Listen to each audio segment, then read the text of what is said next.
Hello, hello, hello, everyone. Good afternoon. I am Nika Cherrelles, and this is the ItCast Real Talk. The ItCast is our community outreach podcast that aims to increase diversity in conversations on health and sexuality. Through this work, we are creating a world where all people feel loved, honored, and respected. Please visit us on Patreon to support the ItCast and learn more about our work at nikacherrelles.com.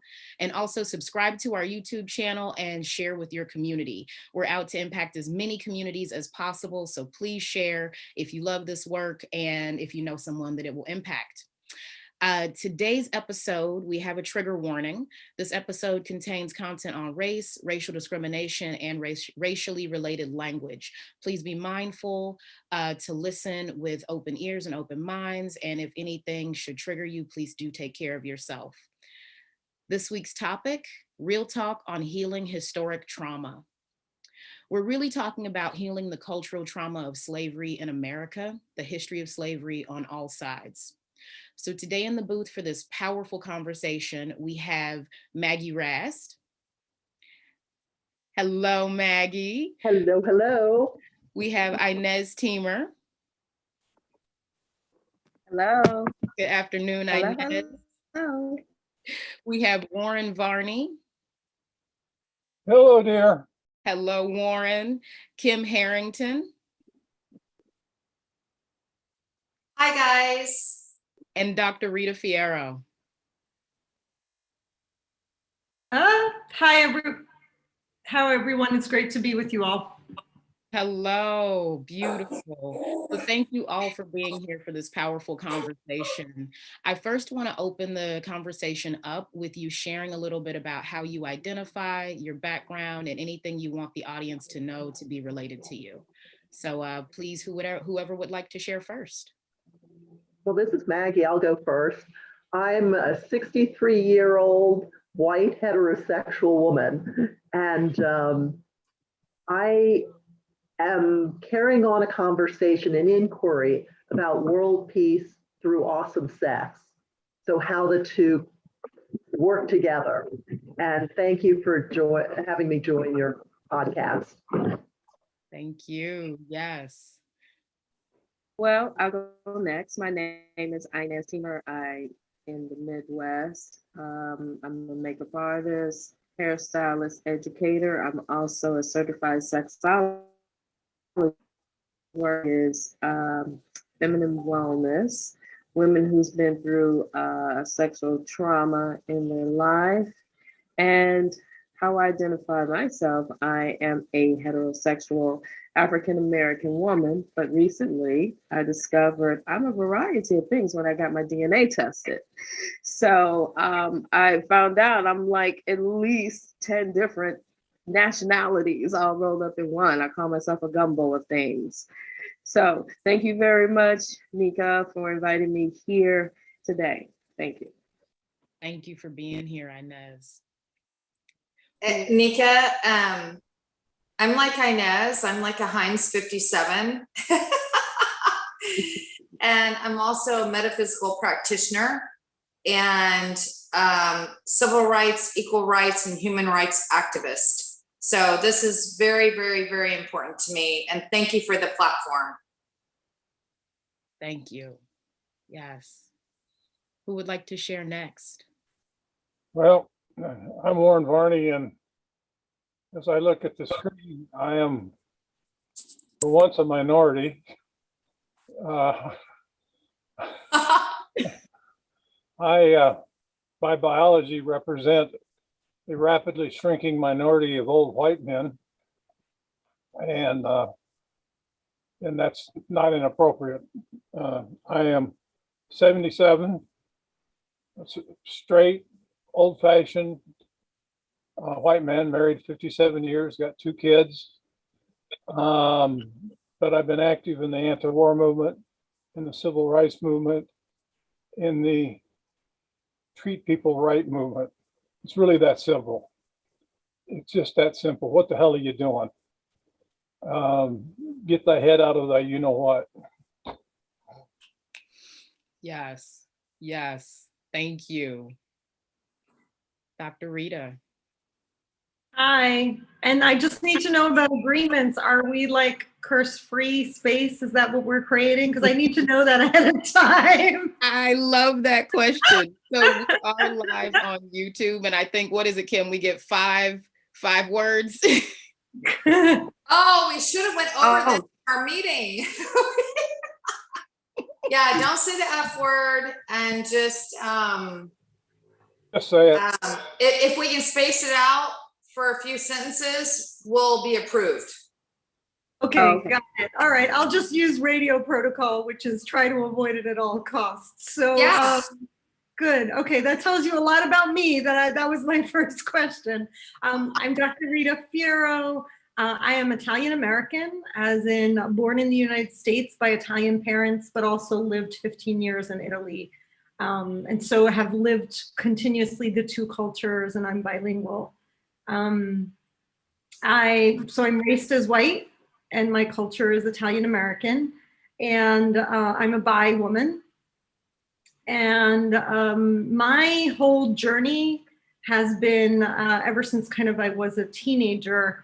I promised myself that I was gonna face racism and do everything I could in my lifetime to overcome racism, and became over time this like stand that systemic racism can end in my lifetime. And so the conversation about healing, trauma healing, is really dear to my heart, and it's become a whole journey of looking at racism over there and turning the finger from over there to inside here. That's pretty much been my life journey. And I'm excited to be here, Nika. Thank you for inviting me to be with you all. Absolutely. Thank you, each and every one of you, for bringing your voices to this conversation today, your voices and your hearts. The first thing that I want to talk about is what we were taught about race. Looking back to our childhoods and over the course of our lives, what were you taught? What did you learn? What did you pick up?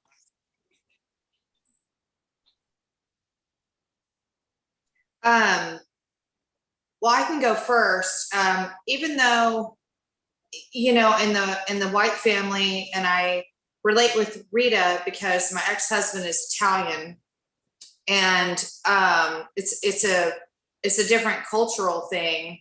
But even though your parents didn't say like the N word, or they didn't say whatever, you know, my dad asked me one day, "Are you ever going to date a white guy?" You know, because I dated every other race besides that. And so there's different like subtle messages that I think that we hold in us, and we don't really realize when it's happening. It's not like in your face, but it's detrimental.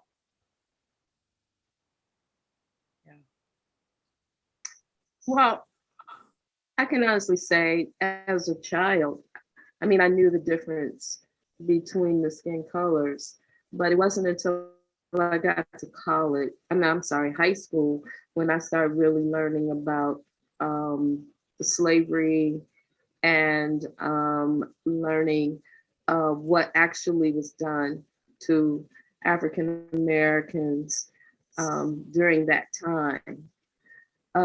So I was like angry, confused. And then I was in, because I kept thinking then something's wrong with me, because they always said Caucasian was right and African Americans was wrong. And I was like, why was I born like with this color? And I mean, I had a lot of questions like that.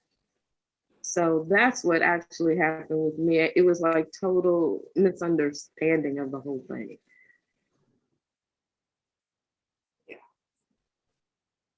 Well, I grew up, my elementary, junior high was in the 60s. So I was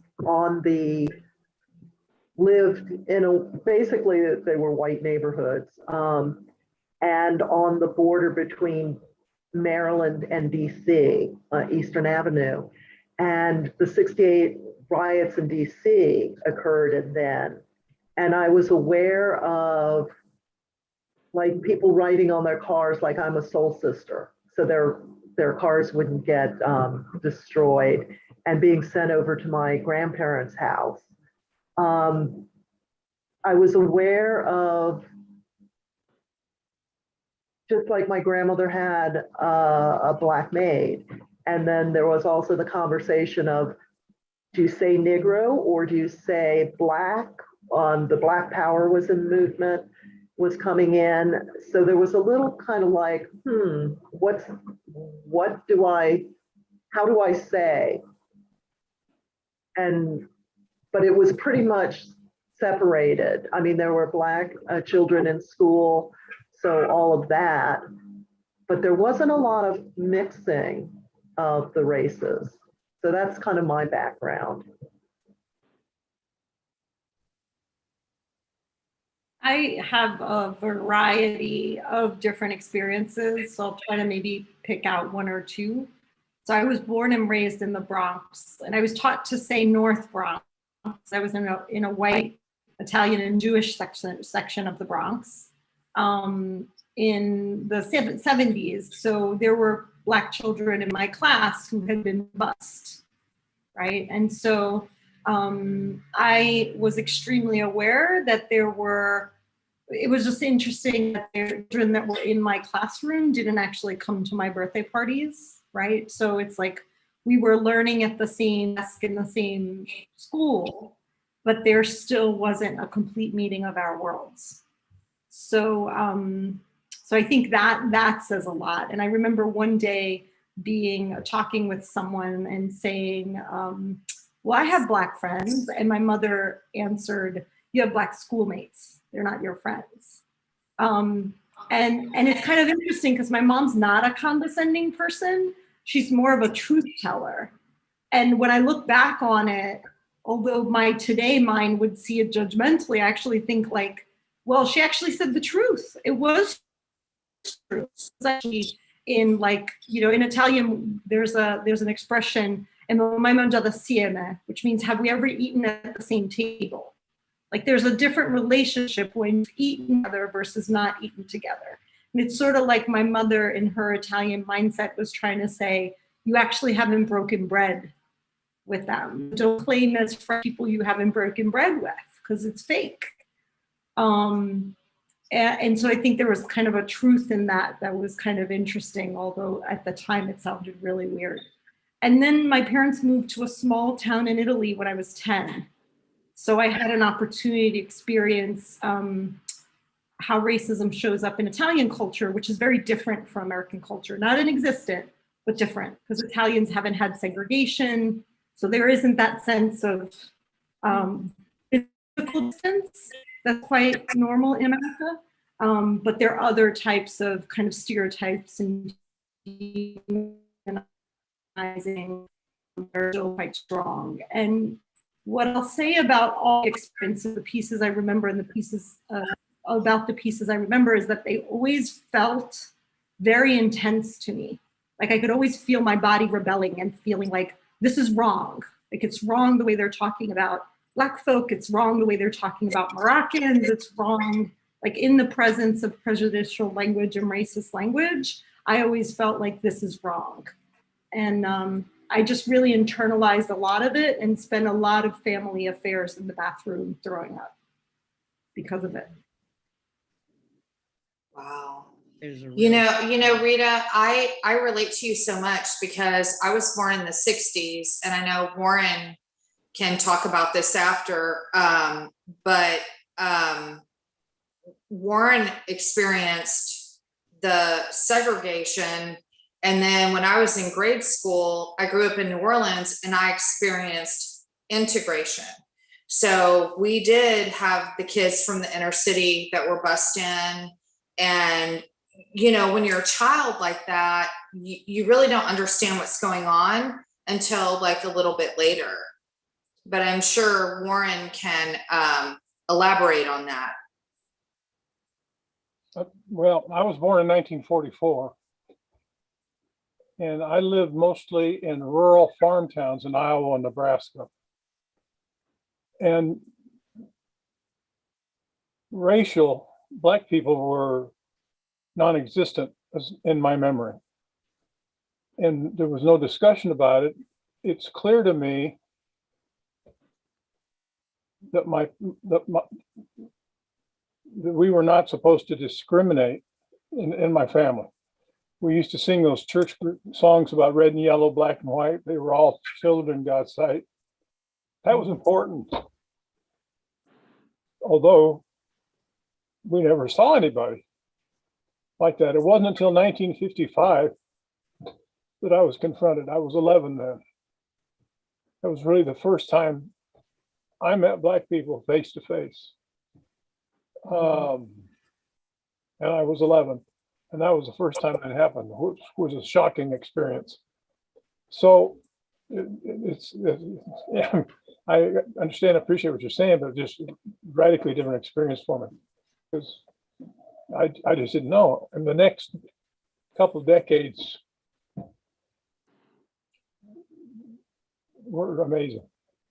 And I don't know if you want me to tell what happened there. 1955, I spent that summer with an aunt and uncle in Trussville, Alabama, which is a wealthy suburb of Birmingham. And I was age 11. And so some of the boys that I was hanging out with, my cousin and some of his friends, we went into downtown Trussville and we're walking down the sidewalk, just being 11-year-olds. And they made adult Black people get off the sidewalk and stand in the grass so we could walk on the sidewalk. And they were calling them burnt biscuits to their face. And I was stunned. I was embarrassed. I was dumbfounded. There was no, I had never seen or heard or experienced or had any context for that. Fundamentally, I knew it was dead wrong, but I had no clue what to say or do. I was just, I don't know.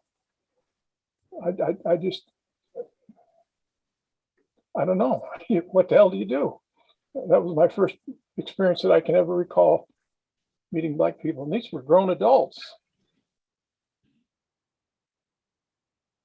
I think it's hard for us because we have to process that somehow, you know. It's like what do we do with it?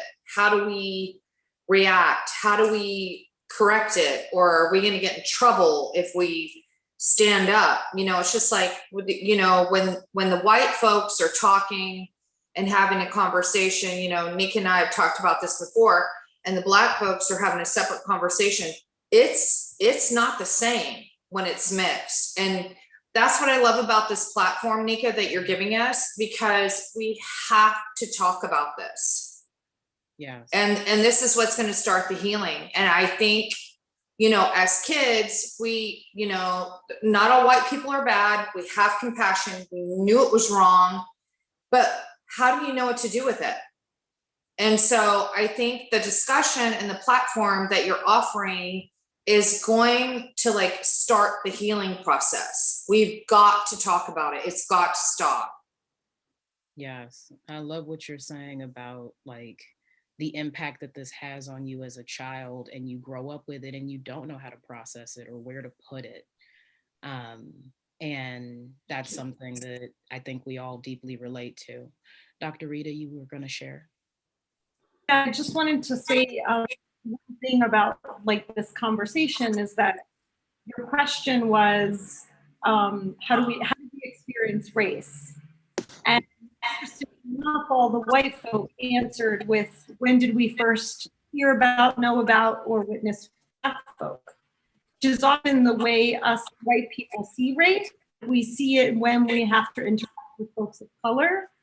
But in fact, our racial formation starts a lot sooner, right? Like it starts with our parents telling us that we have to be the best and the brightest all the time. It starts with us, our families often demeaning the sibling or the cousin or the uncle that's not performing at the best, right?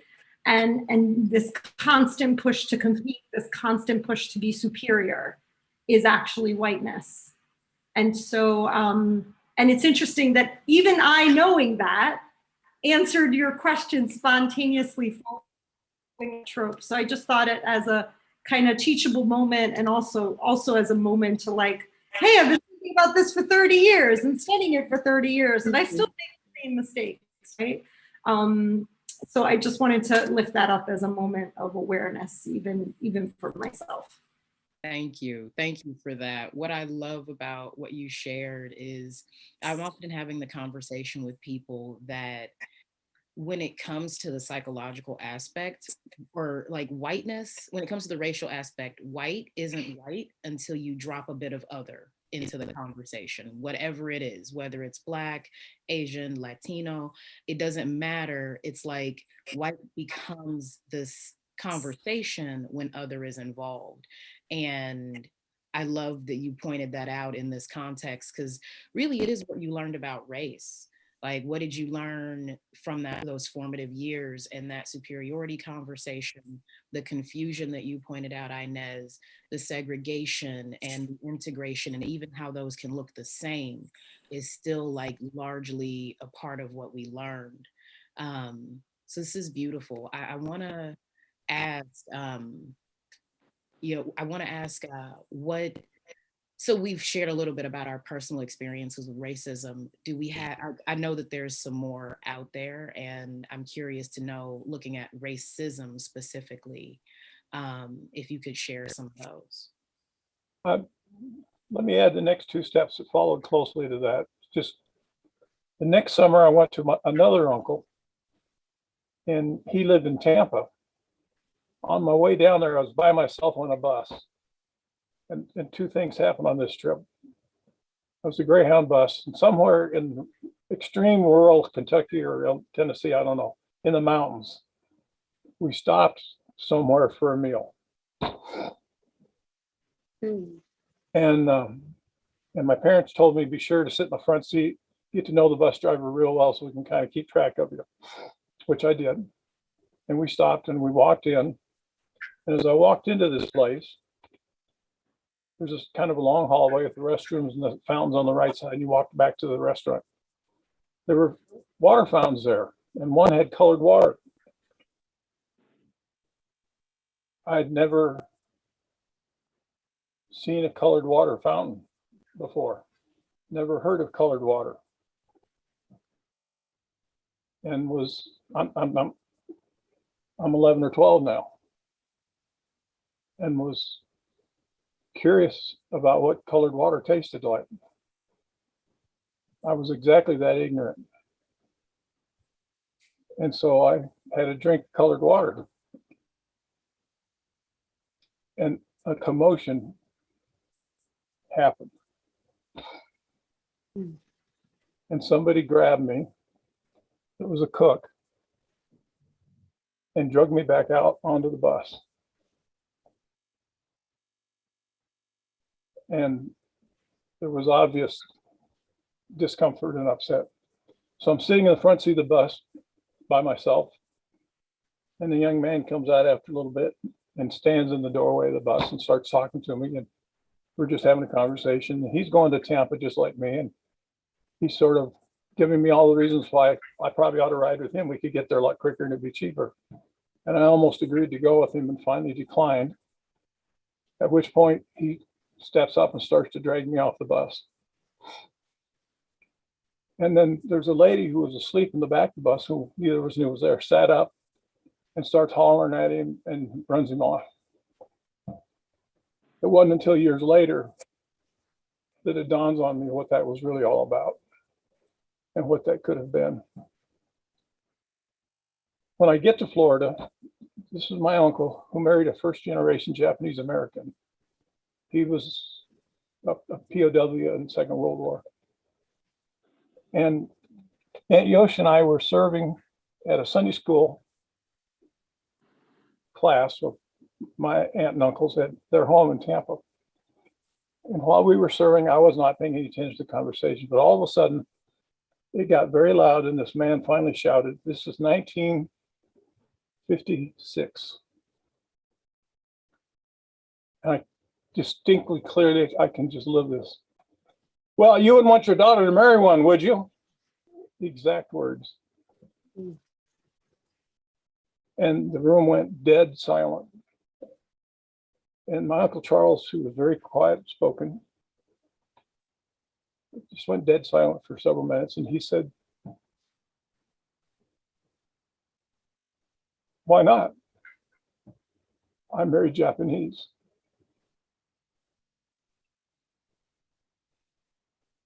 And for me, in that moment, for the rest of my life, the issue was settled. There wasn't anything else to talk about. Thank you, Warren. You know, I love the share, the whole share, and I love the share, the part about colored water. And you said ignorant, but honestly, I'll say innocent. You were a child. The way that you related to it had nothing to do with race. It had nothing to do with discrimination. It was merely the words. And that's how innocent children are until they're formed in a particular way.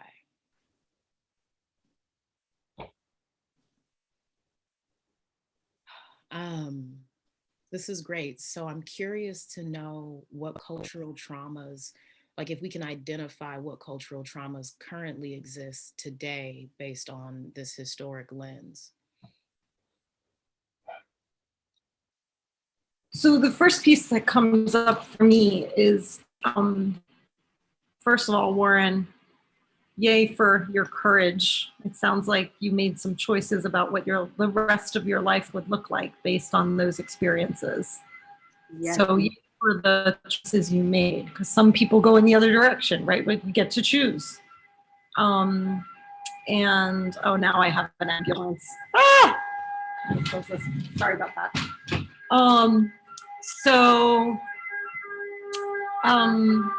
The piece that comes up for me is that I think when you said you were being dragged, Warren, like I think as white people, we actually must hold in our genes the memory of those who rebelled. Because the fear of rocking the boat is so visceral that it has to be somatic. And I think we often think that part of our reaction to racism is that we're identifying with folks of color. And I think it's like you know, the good white people, right, said with all the limitations of that, right? The white people who intend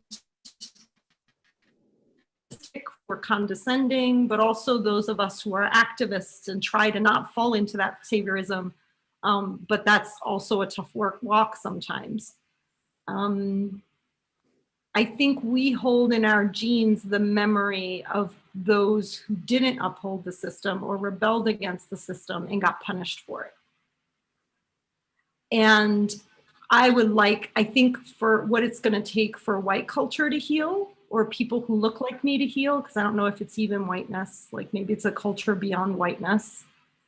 But I think what it takes for us to heal is to get serious about the level of tremor and fear and terror that comes with going against the grain, and how we're raised in a way that fosters that terror. I wrote an article called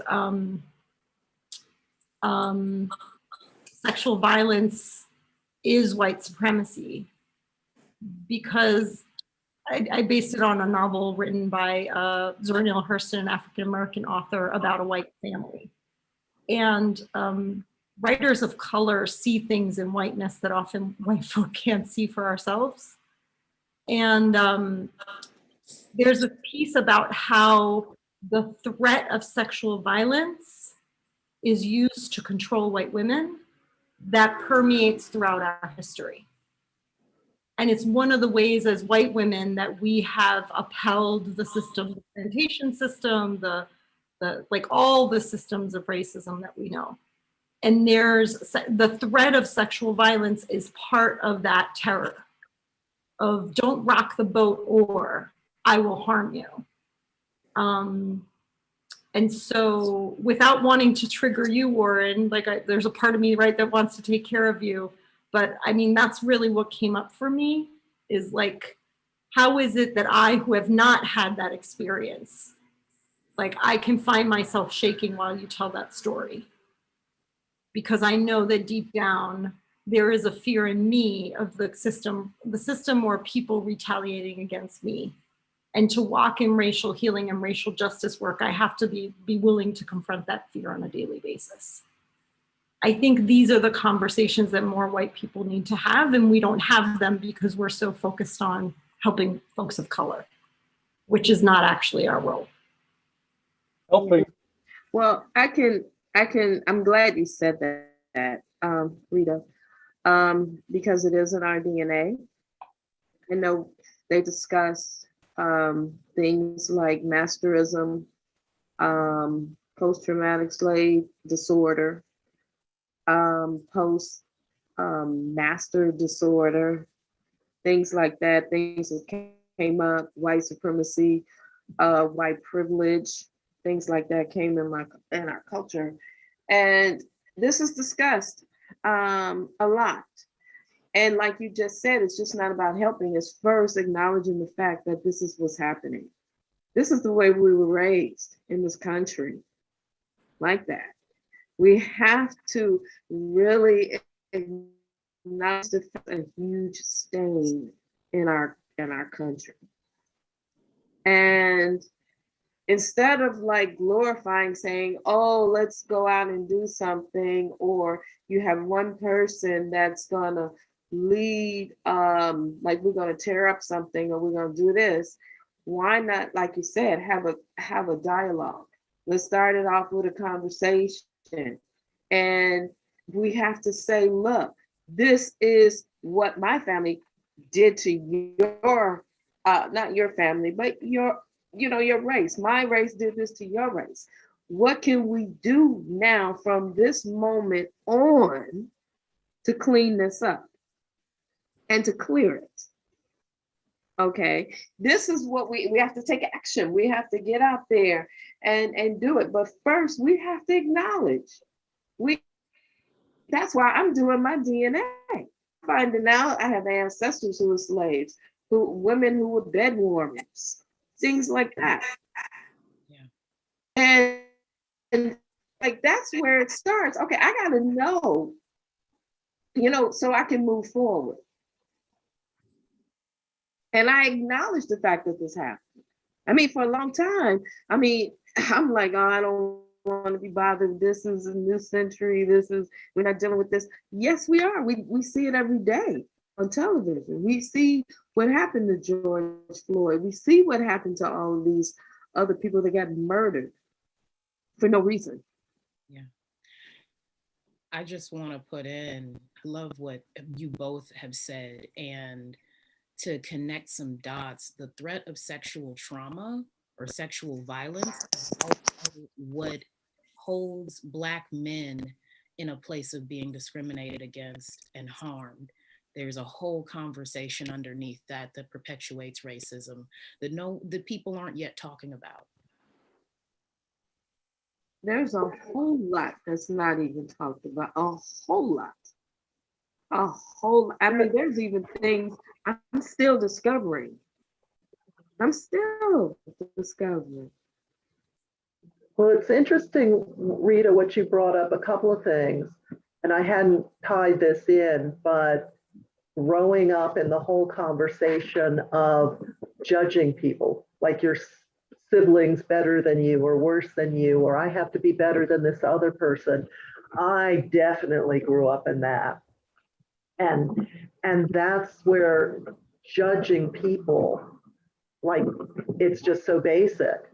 And then I go to architecture school where everything's a critique. Like something can't just stand. It's like how to make it better, how to make it whatever. And then you put on top of that the whole sexual issue. And that's where my interest lies or my direction lies. It's like sex is such a basic piece that ties us all together as human beings, beyond language, beyond anything. And I remember I was in a growth and development course and sitting in the audience where there's lots of sharing. And this huge Black man went up to the microphone and was speaking about his work with troubled children in Baltimore and the caring and that, and I was probably in my late 40s or 50s. That actually shifted my whole occurring of Black males, because I would be aware of, especially if they're tall and big, be aware of that. And, you know, like for safety, like women and safety and sexuality, and the violence that can happen, because women, no matter what race, have a lot of fear of just survival. So I actually went up to him afterwards and I was able to say, you have, I acknowledged him for his share from the heart as a large, and I said this, as a large Black man, you have shifted my world, because it's not just size and physicality. There's a heart and a soul that goes along with that. And it doesn't have to do with the outside, what they look like. And that has shifted my world since then. And it's something we're not taught. And if we don't have that experience, same thing with guys with tattoos, lots of tattoos. It's like, oh my God, but they've been some of the nicest guys. And I think on that, I can go up and go, oh, I love that tattoo. Can I look closer? But it's that judging. And it's beyond race too. Race and sexuality and violence and all of that gets mushed together. And it's a conversation I hadn't really been aware of, like the distrust and the whole, like To Kill a Mockingbird, that book was such a shock. I mean, all of that. So I'm not sure where I'm going with this other than acknowledging it. I think this is fantastic, you know, talking about the fear that women are taught, especially around sexuality, especially around, you know, like the whole rape culture conversation. There's a culture behind it that perpetuates fear, and it also perpetuates sexism, racism, and a number of things. And I really appreciate that. And I'm hearing that the judgments of white culture are part of like what got into your childhood and had you like really in the space of perpetuating it without knowing it. Yeah, this is really. And Nika, I think in the white culture we're raised thinking, you know, Black is bad and white is good or better, and it's just bullshit. Rita, I'm using the word bullshit twice. I have only 3 more chances. Yeah. Okay. Oh, wow. But it's crazy. You know, it's just like, you know, Nika and I have a lot of conversations, and Maggie and Inez, and I'm like, oh my God, I can't wait to start tanning so I can get darker skin like you. And then we talk about the women who are Black or, you know, living in India, and they're bleaching their skin. It is crazy, you know. So I mean, we've got to be compassionate towards every human being. There's assholes in every single race, and you know, if you can just walk away, which I've done. When I was verbally attacked, I just walk away, because now I get it. You know, before I was like in the white bubble, and I don't experience that. I don't have to relate with that. I don't know what's happening. Now I'm mindful. Now I get it. But you know what? And that's good you said that. And it's also great that Nika said, how were we brought up in this? And that's where it all began. I mean, and I'm the type of person, whenever I go through something, I got to go back to where it all started, because that's where the healing begins. So we have to really, I feel this is just my story. We really need to have a serious conversation amongst the races, and not just the African Americans and the Caucasians. I'm talking about like the Indians or people from India, Asians, we all, Dominicans, Mexicans, we all need to come and come together and have a serious dialogue and really just put it all out in the forefront. I mean, even speak of fear, speak of denial, speak of anger, because that's really, in our race, that's really a big issue. It's anger. When we're going to have these things, these laws come into effect to protect us, things like that, because who made up the laws in the first place? You know, we go back in history and we look at all the massacres that occurred in the Black community, especially Tulsa. They just had a celebration of what was happening, or acknowledgement. I'm gonna say acknowledgement of what happened 100 years ago. But that happened all over North America. Because here in Chicago, it happened in 1919. And I found out one of my brother's friends' great-grandmother was killed in that massacre here in Chicago because of the color of her skin, and she was affluent. So it takes this, what we're doing right now, but it's a continuation. Is we got to continue to do it, continue to be heard, continue to be loud. Actually, I don't mean we got to scream about it, say loud, but just let it be known. We got to keep pushing it. Keep on pushing it and keep on pushing it and keep on pushing it until we're heard, until we can make a difference. And then teach the next generation and the next generation.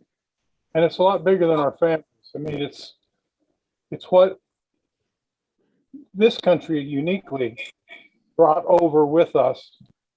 And it doesn't matter if you're not white, you're in trouble. I mean, if you're not white in this country, you're in a lot of trouble. If you're not male and white, you're in a lot of trouble. You're just not going to win. I mean, there's going to be a few breakthroughs so we can say, look, it's free. We got our Uncle Tom's or whatever, but no, that's bullshit. It's not true. It wasn't true. It's not true. Look what we've done to the Native Americans. I'd rather call them First Americans, but it's just not true. You can just paint it any color you want to paint it. You can dress it up. My best friend is all you want to.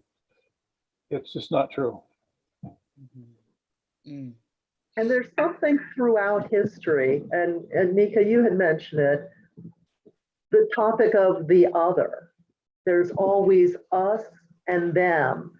And even among the white culture, like when the Irish came in, and it's interesting doing what Rita said, when the new group comes in and we're afraid, and I think it's because of scarcity, like thinking someone's going to take what's ours. And so we need to vilify them so it justifies doing things to them. And there's also a conversation around the sexuality. All of the new group, the other, the women are whores, and that's been around forever. So there's a big conversation of us and them until we address that. Wow, Maggie, that was huge. I had never thought about it in the fact that like in every other culture, the women are whores. And in white culture, the women are pure. And how much purer can they be? And it just, when you said that, it's like, yes, I've experienced that, but it literally just like a deck was every single other stereotype of woman that could be imagined. That's huge. I also, And then there's fear. Then there's fear of the other men, victimizing our women. It's such a theme throughout history. yeah. Let me But see, interrupt. we were considered, African American women were, or Black women were considered animals. Oh, absolutely. We were And- considered animals. We weren't considered whores at all. And still are. But But, still are, yes. and I think 600,000 Italians were also killed in the Holocaust. Just to let you know that the Holocaust was not all Jewish, and I'm not taking away from that 6 million, but they weren't just all Jews that were killed in the Holocaust. I think there were 600,000 Italians killed in the Holocaust also. Wow. So it's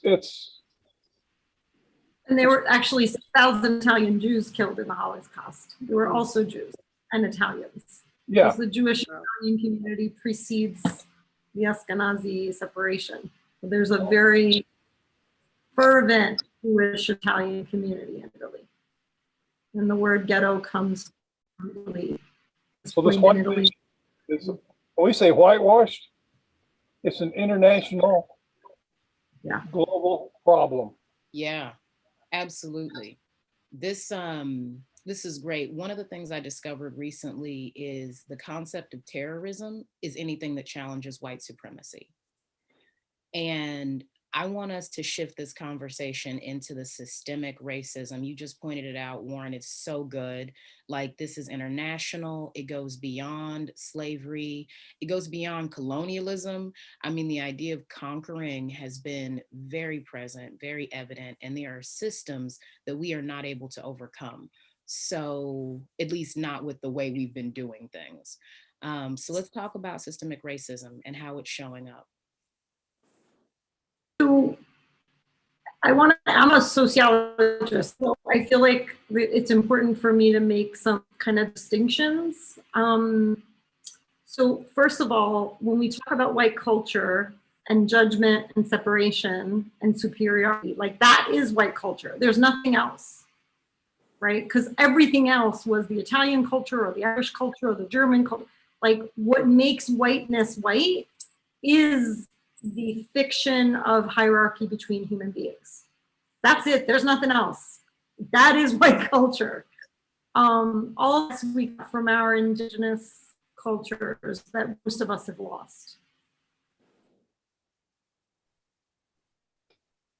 I want to say, while it's true that there are parallels in other cultures, oftentimes as white folk, we use the parallels to deflect, right? Like, we use parallels to say, this is human, it's not white, right? It happened in another country, it didn't just happen here.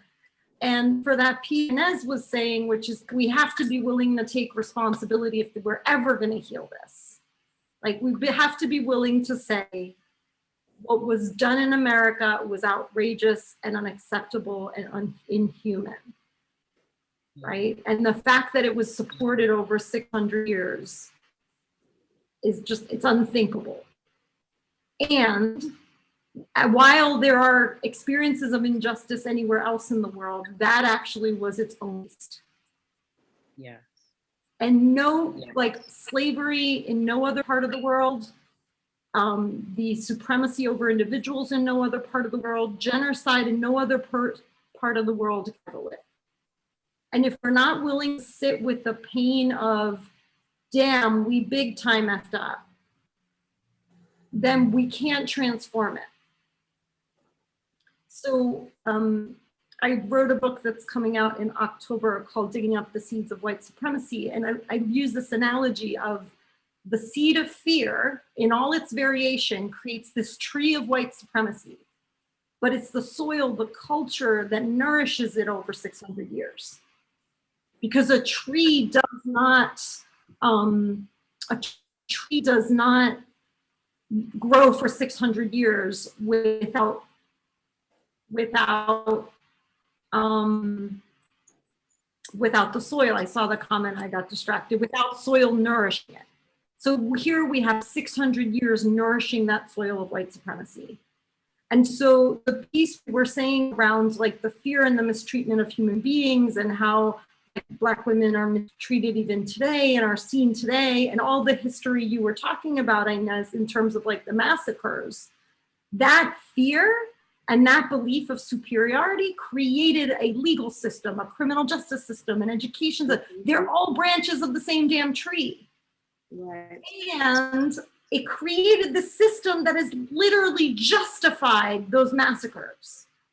Yes. Yep. And it's generational.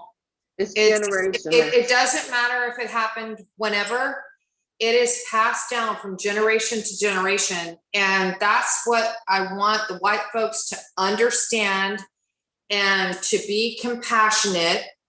If you know, I've had several encounters where I've witnessed injustice and, you know, towards my Black friends and all these things, and I've gotten to fights and everything else, and they've said the N-word, and I was like, you're not going to say that in my presence. And the white guy was like, well, you just get the F out. And I was like, I'm leaving now. So, you know, we can't put up with it anymore. We can't tolerate it. And we've got to support everyone of color. Like, just, I mean, who decides if white is the greatest? That is the stupidest thing to me. But you know who did that? You know who did that? Who, Inez? The white people did that. Well, I just want to say I'm sorry. And I know Nika and Inez and Maggie, we've had some heartfelt conversations in Warren, and we were literally in tears, and I don't want to get choked up, but I'm truly sorry. I mean, it is the most effed up thing. It is inconceivable the way that we treated people. I mean, you kidnap them from their country, you separate them from your families, you enslave them, you control them, you treat them like animals. It's not acceptable. It is inhumane. And I am disgusted by it. I am totally disgusted by it. So am I. And let me share experience and then a response to what you're saying. Wait, Warren, before you share, because I know your share is going to be incredible. I want to say thank you to Kim and Rita. And Rita, I want to say thank you for really pointing out the conversation around American slavery. And I want to be very, very clear that there was no institution like American slavery. It's called the peculiar institution for a reason. It was the only time in which people were discriminated and enslaved based on the color of their skin. Their children were not allowed to be born free. There are generations upon generations of things that make this institution unique. So anyone out there listening who's got a challenge or a thought around that, I encourage you to do some research and know the history about how this institution is especially unique to any other form of slavery in the world. Thank you. Warren.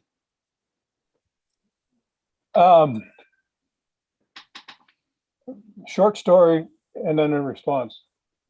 In 1958, when my family was carrying all the newspapers for downtown Des Moines, we used to stop at a fire station, and the story is not meant to reflect on firemen. I was 14 at the time, and we'd go there to get warmed up because it got cold in the winter in Des Moines then. And I had a fireman tell me, and forgive me for the language, but I'm quoting him word for word, and he doesn't reflect on all firemen. And he told me then, and I quote, "No nigger will ever be a fireman. They're animals, instinctively afraid of fire," unquote. And that goes to the basis of what we've been talking about here. And I want to say, I find it difficult to find any redemptive value in people that are so offensive and ugly in their attitudes towards other human beings. But the reality is, if we're going to change this world, if we're going to build a world where all people are valued, which is the issue of ending slavery and racism, that's the center point, then somebody has to start that, and it's not going to be them. It's going to be us. Then we got to stop saying, I'm not going to talk to them. We got to stop calling them the names that in essence they're calling us. Somebody's got to step out and start creating love and respect and honor. If not for those views, we're going to have to search for some common ground that we can build a relationship on so that we can build a society that works. If we believe that a society can be made to work, or we got to just surrender now and just go to war for the rest of our lives, and wars never work. We have to look at these people with whom we find so much in disagreement and we find so much revulsion, and set that aside and look for the humanness that is there and create that. And the only way I've been able to do that is to study that person one at a time and create a mantra of those values, of those talents, of those skills, of something about that person or several somethings about that person that I can respect, that I can honor, memorize it, write it down, have that in my mind every time I think about them and every time I go to speak with them. And that's the only thing I can think about when I'm in communication with them. Because if I don't have that mindset, I'm just going to go to war with them because they're at war with me. And I can't get into that conversation and go anywhere. I'd love to add something to that, Warren, that we can't not be at war with others if we're at war with ourselves. Amen. And what white culture has taught us is to numb, to not feel, to blame others if we're sad or angry or uncomfortable in any way. And so there's a process of reconnecting to ourselves, which means reconnecting to land, reconnecting to each other, reconnecting to our bodies, and feeling the feelings, right? Feeling the discomfort, feeling the fear, feeling the pain, and feeling the pain of what I don't believe we can't dehumanize another human being without dehumanizing ourselves. Amen. We actually on ourselves when we others. And if we don't come to terms with that, then we can't be fully present to other human beings. Can't offer them anything because we are them. As they say, I have met the enemy and he is I. And that starts with self-care.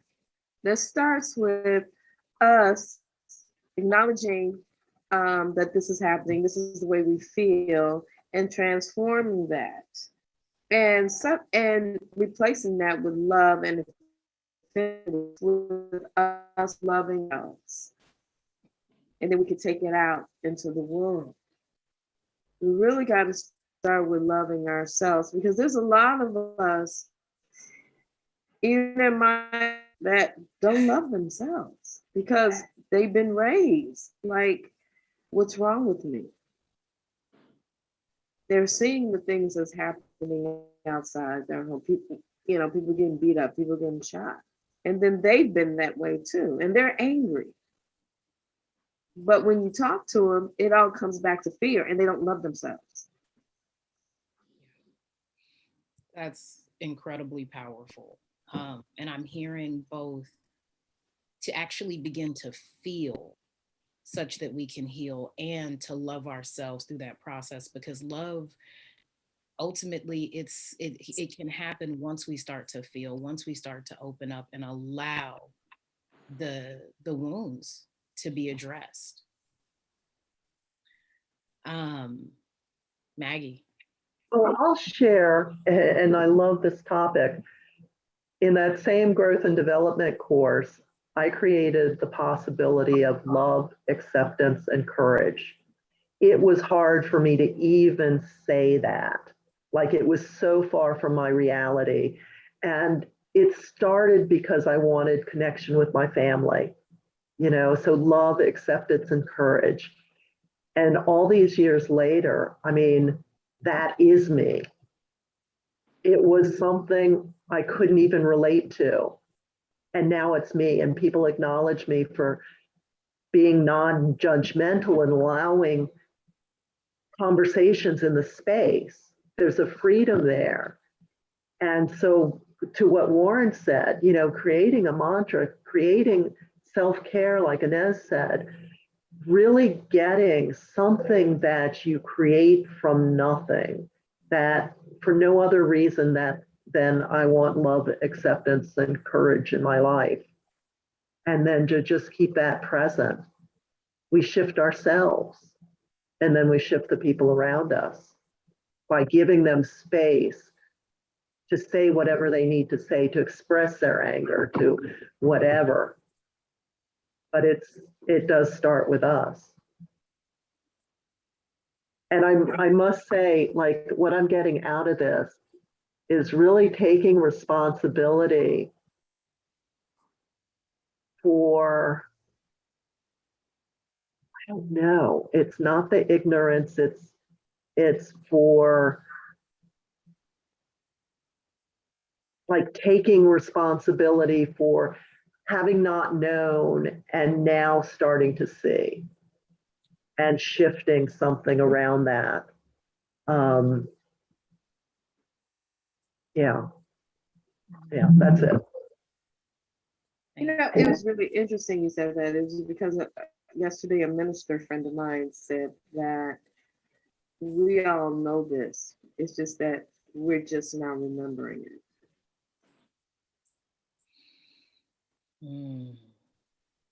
We know everything that needs to, we know everything coming into this world. It's just that we're remembering it now at different stages in our life.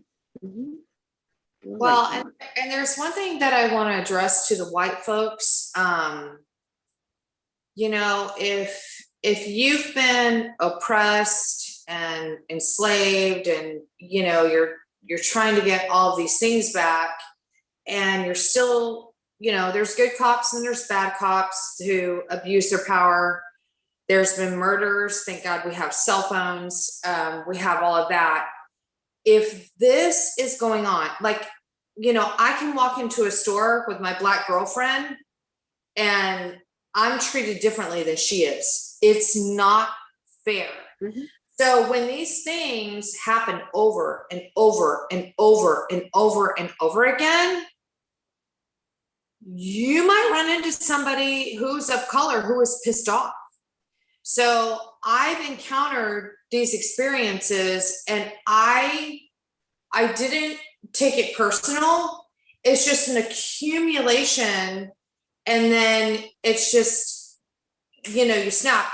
I'm telling you, if I was Black and I had to live that way, my hat's off to you. I don't know how you do it. I would be incarcerated already. Oh yeah. No, seriously. Incarcerated now.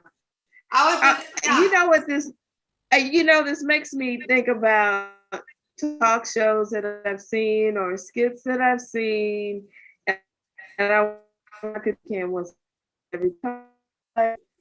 Role reversal. Yeah. Role reversal. Yeah. Oh yeah. Yeah. Well, I would. So I just hope the white people can be more compassionate, because I've had some anger thrown at me years ago, and Nika and I talked about it, and now I understand where it's coming from, because I'm white, I represent the bad crap, and it's been since y'all were children. It's like your formative years and you're growing up and you're this and that and your ancestors and everything. And it's huge. So I think if the white people can be and show a little bit more compassion and not argue back like I would do when in my younger years, I just apologize and I walk away. But You know, because I think that since we've been in transformational programs, we could take the lead.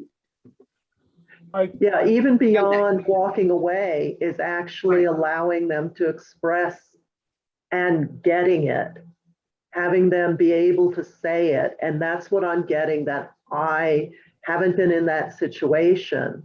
But now with your sharing, I'm like, if I am, hopefully I can remember to be with that, to really get that, to acknowledge them and for sharing what's there for them, to get it out of their gut, you know, and that would be healing.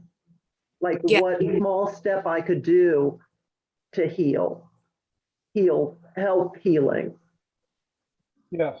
Thank you for sharing that. And I think that I would be, were I Black, delighted to be incarcerated instead of dead.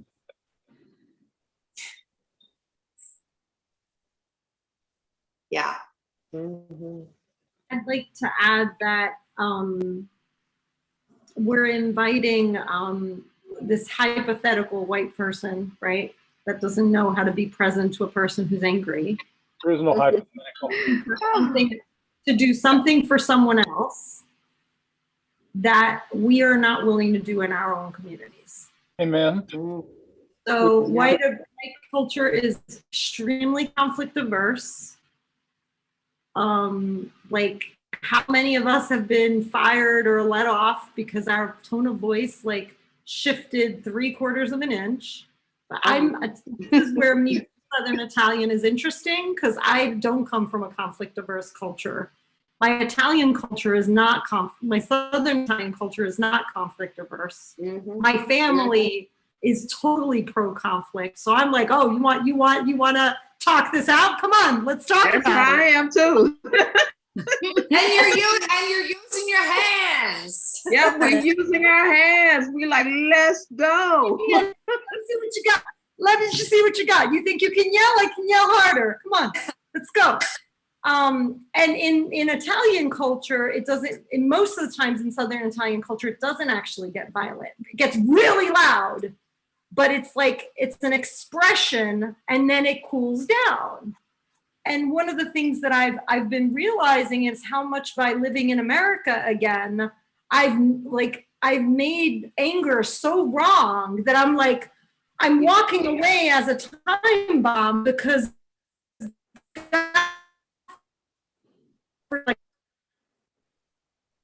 just like this be perfect all the time. So we're we have no place to let it out, like none.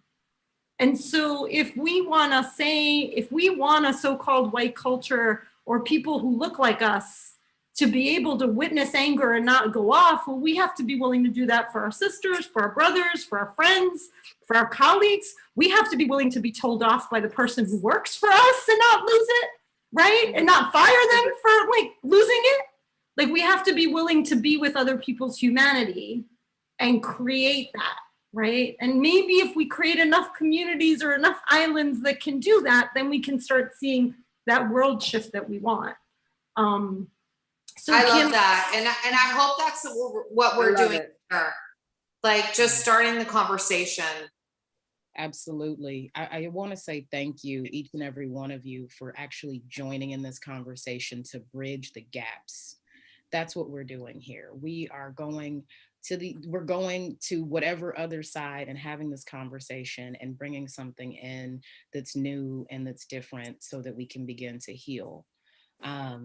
I love what you said, Rita, around I'll call it perfectionism. I read this article that said perfectionism perpetuates white supremacy. And when we can't make mistakes, when we can't feel our feelings, we can't grow.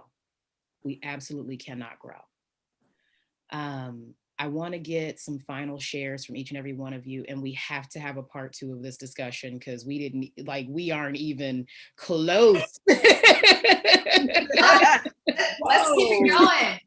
That was Inez's idea. That was a great idea. You were spot on with that, Inez. Part 2, 3, and 4. Right. So please share whatever resources you have, whatever information you want the listeners to know today before we wrap up. So my last thought is to the spirit of some of the comments made before mine, like of honoring folks of color and the ancestral trauma you're carrying and the weight you're carrying, both for your life and your children's life and your ancestors' life. Like, I honor that. And I just want to say that the reasons all my comments are focused on white folk is because I think, like, I'm a steward of, we got to do our own work. And actually, I think Black folk are a lot more whole and a lot more healthy than most of the white folk I know. And I think that's the secret we're not telling, right? Like, folk look like they're healthier because we've set up a society that has all the standards be white according to white life. But actually, I think healing looks a lot different. And sometimes communities of color actually have survived incredibly. And so you guys are a lot more healthy than we may be. And so we have to do our work. And if I were here with a different skin color, I could talk about what it looks like on the other side of the aisle, but I'm gonna stay in my lane. So no, that comes from respect, not from wanting to hog up all the airtime and make it all about white people, because I know that can be like a catch-22 there. My name is Rita Fierro. My website is ritafierro.com. There's a little newsletter thing. If you sign up for it, you'll when the book comes out, which is Digging Up the Seeds of White Supremacy, and it's coming out in October. I love that, Rita. I'm going to have to bounce off because I've got to leave. But I believe that it starts with white people. And I think we have to take responsibility and ownership of what we did. And I didn't really understand that because I was like, oh, that was years ago. But it's systemic racism. It's generational. It's in your DNA. It's in our DNA. It's all of that. So my apologies. I just, I'm mortified at what was allowed to be done. And if I can do anything to rectify it, I will. I am a metaphysical practitioner. My email is kimszenden@gmail.com. So I will be doing counseling therapies and healing therapies and soul therapies and chakra cleansings and whatever you need. So thank you, Nika. Thank you so much for having us. I appreciate you for the platform. I think this is huge. Thank you. Yes, and I acknowledge you too, Nika. This is a fabulous start, the tip of the iceberg, and it's a place for people to come and discuss and to start to think. And as a white person, I really get that the practice of being with people who don't necessarily have the same thoughts that I have, whether it's family, whether it's community, whether it's other races, to provide them the space to get whatever's there out and to be heard is a contribution that I can take on. And yeah, if anyone's interested, it's Maggie Rast. You can email me at worldpeacethroughawesomesex.com@gmail.com. And I do have inquiries around sex and sexual freedom and how that connects us. And I think that is a way to practice respect for your partner and yourself, authentic communication, and coming from being contribution, like we actually can contribute to other people. So reach out to me, and Nika, fabulous, fabulous. Thank you. Thank you so much, Nika, and everyone who participated in this forum.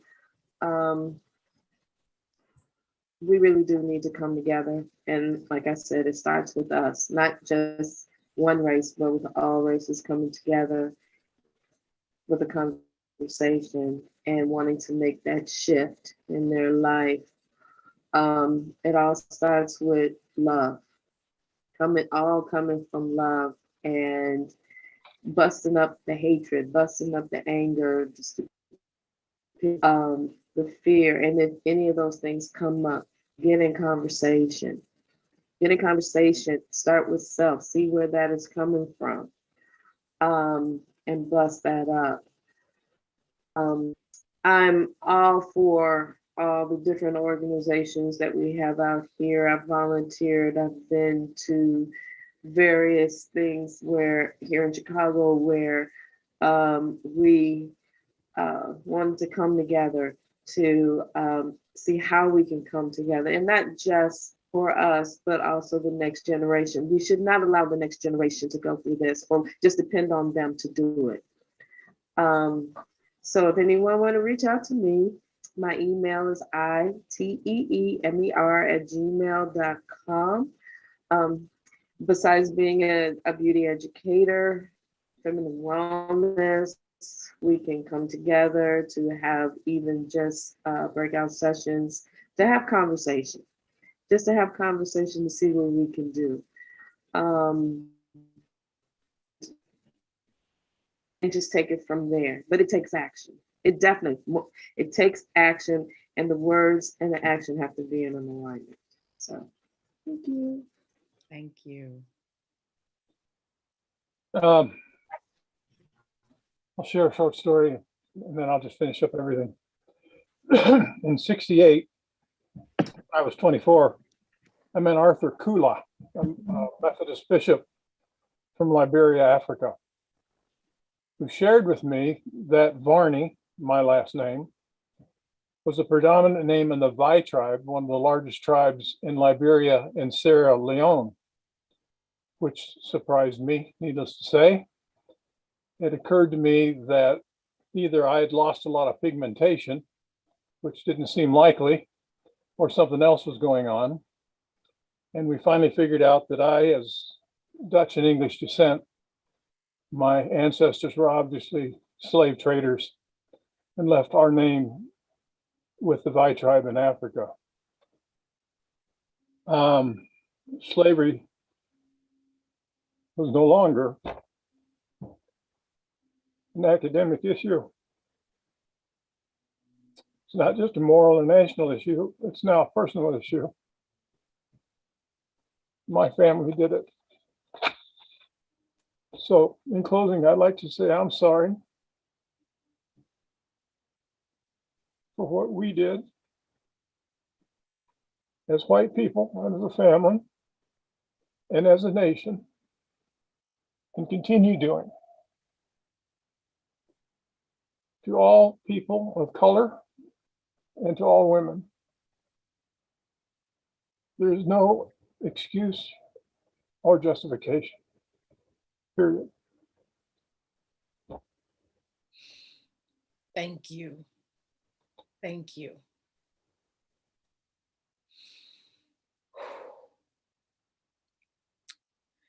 All right. Thank you to all of our phenomenal guests today for being a part of this conversation. And thank you everyone who has been listening. Thank you for joining us. This is the ItCast, our community outreach podcast that aims to increase diversity and conversations on health and sexuality. Through this work, we're creating a world where all people feel loved, honored, and respected. Visit us on Patreon to support the ItCast and learn more about our work at NikaCherrelles.com. That's NikaCherrelles.com. And subscribe to our YouTube channel for more conversations like this and on a wide range of topics that we are excited to bring to you. And also share this with your community. Thank you so much, and we will see you right here next week.